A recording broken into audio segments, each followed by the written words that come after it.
To say Trevor Lawrence's career has been underwhelming so far would be a major understatement. The Jacksonville Jaguars quarterback didn't show much during his rookie season and started poorly in Week 1 for the Jaguars against Washington. But in Week 2, the Jaguars enjoyed a statement victory over the Indianapolis Colts. Lawrence outplayed Matt Ryan and the home side won 24-0. So was this a breakout game that the Clemson and Jaguars fans have been waiting for? Let's take a closer look and see if that's the case. The first play we're going to look at sees Lawrence set up in shotgun on the left hash mark. The offense is a balanced formation with two receivers on the other side of the field and the running back in the backfield split to the wide side of the field. Both slot receivers are going to run down the seam, while the outside receivers are running deep curl routes. Doug Peterson is generally very good at creating quarterback-friendly play designs. He will use multiple receivers to attack the same spot in the coverage, creating space within the play design for the quarterback to throw into. That's not what happens here. This is a very difficult play design for the quarterback. It's 4 isolated routes and each throw is likely to be into a tight window based on the defense's alignment. That alignment suggests cover 1 with 1 deep safety split to the wide side of the field and man coverage across the board underneath. Everyone in the box is threatening the blitz. If the defense blitzes everyone, Lawrence's only potential hot route is his running back. So they have to diagnose that pass rush properly or he will be sacked by an unblocked blitzer. When the play begins, his running back immediately sets up the block in the middle of the pocket, so there is no quick throw option for the quarterback on this play. It's 6 pass blockers, made up of 5 offensive linemen and a running back, against 6 pass rushers, 4 defensive linemen and 2 linebackers. Lawrence not only needs his protection to go hat on hat against each defender, he needs his blockers to hold up for a moment so the routes can develop downfield. That means the running back being as effective as an offensive lineman. When Lawrence hits the top of his drop, the pass protection has accounted for 5 rushers and left 1 unblocked, but one of the accounted for defenders is coming free through the middle as well. Both that defender and the unblocked defender close to Lawrence as he begins his throwing motion. You can see Lawrence's front foot is planted strong. He steps into the throw fully, not flinching or reacting to the body falling at his feet. This allows him to get the most out of his arm strength pushing the ball to the outside. It's a great non-reaction to pressure that precedes him hitting a perfect throw into his receiver's outside shoulder. This ball had to arrive in this exact spot at this exact time for it to be completed against such tight coverage. Lawrence threw his receiver open and covered for poor pass protection at the same time on this play. For this next play, Doug Peterson is again going to stress his quarterback and force him into a downfield throw. It's a 4 verts concept that will target the middle linebacker against the interior slot receiver towards the top of the screen. The ball is on the left hash and the defense is again overplaying the wide side with their single high safety split on the opposite hash.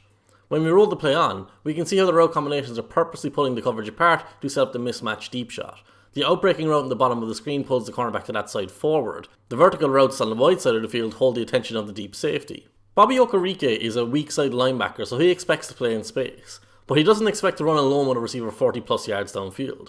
Okereke does a good job to stick with the play, but you can see he's easily overtaken by the receiver in space.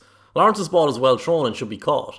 If we revert back to the end zone angle, we can see Lawrence had to step up in the pocket to avoid edge pressure before unleashing the ball. He does a great job of managing the pocket here and making the right throw.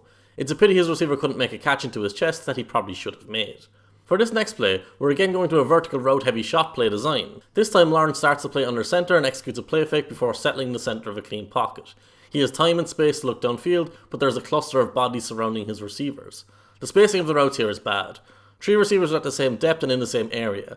They're helping to cover each other. The Colts have plenty of defenders in coverage anyway, so Lawrence sees this and breaks into the left flat. By extending the play, he affords his receivers time to work through their routes and get open after the design of the play. Lawrence locates his open receiver for a big play, but the special part of this action is the way in which he throws the ball. Lawrence came out of college as a great athlete. He showcased that athleticism here by somehow squaring his shoulders to his receiver without ever really slowing down or coming to a stop. Quarterbacks aren't supposed to be able to do this while moving to the left. His body almost looks like a cartoon at the point when he's releasing the ball. The patience that Lawrence showed on that play is replicated on this 4th and 3, but this time the quarterback stays in the pocket. Peterson uses a combination of routes to attack different spaces across the field. It's a nice play call that the Colts do well to cover. The Colts do that by showing a 4-man rush but delay drop a defensive lineman into coverage to create a 3-man rush. They now have bodies across the field to shut down the underneath zone and man coverage outside to be aggressive on the Jaguars' wide receivers. Lawrence wants his drag route, but it's now covered by 3 defenders. Instead of panicking, he steps forward and holds the ball for a moment longer than planned. That allows his receiver to clear the underneath defenders. Since they are linebackers and a defensive lineman, the receiver is too fast for them to run with. The cornerback chasing from the opposite side of the field is already at a deficit.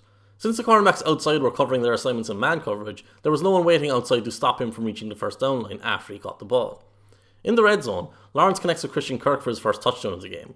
Kirk motions into the backfield and runs a Texas route, which is an angled route, out of the backfield. The Colts' coverage is awful here. The underneath zone defender is way too far back, so Lawrence can easily pitch the ball to Kirk for the score. It's an easy play, but you want your quarterback to consistently execute routine plays like this. This will be the foundation of his success moving forward.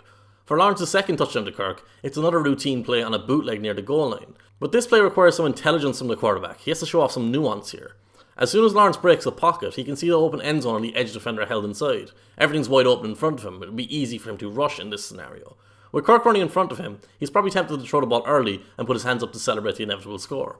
But instead he recognises the second level defender. That defender has an angle on Kirk. So if Lawrence throws the ball to Kirk early in the play, his receiver will get tackled before he reaches the end zone. Instead of throwing early, Lawrence holds the ball and keeps moving towards the line of scrimmage. He becomes a threat to that defender. Once that defender is forced to change his angle and account for the immediate threat that is Lawrence scrambling, the quarterback can just pop the ball forward for an uncontested score. Again, it's a routine play executed at a high level that doesn't look like much, but it's an important thing to do for a young quarterback. Using Lawrence's athleticism is very important. He's built to be a bootleg play-action passer. His huge arm and comfort on the move should force coaches to adjust to his skill set rather than have him adjust to their preferred schemes. But it wasn't a clean game for Lawrence. He had two major mistakes that have to quell the excitement somewhat. The first is this interceptable pass where the defense is two safeties deep but doesn't play cover two. Lawrence misreads the setup of the coverage. He thinks he can make his decision based on the left side safety and throw past him once he steps in field. Lawrence resets in the pocket by taking a small step backwards after reading the safety, but he continues then to stare down his receiver while doing so. This leads a deep safety on the opposite side of the field to the ball. Lawrence is very lucky that the safety doesn't hold onto this ball all the way through to the ground. It was an acrobatic play at the catch point, but it was also just a bad decision and a bad throw from the quarterback. He gave up an opportunity to the defender that he shouldn't have given them. His other major mistake was another interceptable pass. It's another spread formation with 4 vertical releases. His receivers are all running deep curl routes, and this time the defense actually has 2 safeties in a cover 2 shell. When the ball is snapped, Lawrence looks at the left side safety and sees him turn his shoulders inside. Both of the slot receivers are now double covered by the safeties, leaving single coverage for the receivers outside. Lawrence is right to look for his outside receiver, but he needs to recognise that receiver's route is blanketed.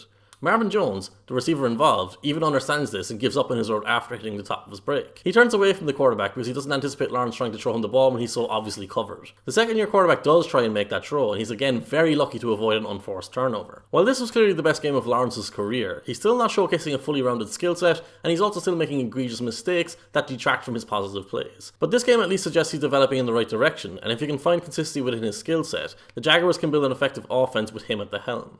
Does that mean he will live up to his generational prospect tag at this level? Probably not. But it might mean the Jaguars can become competitive in a weak AFC South once again.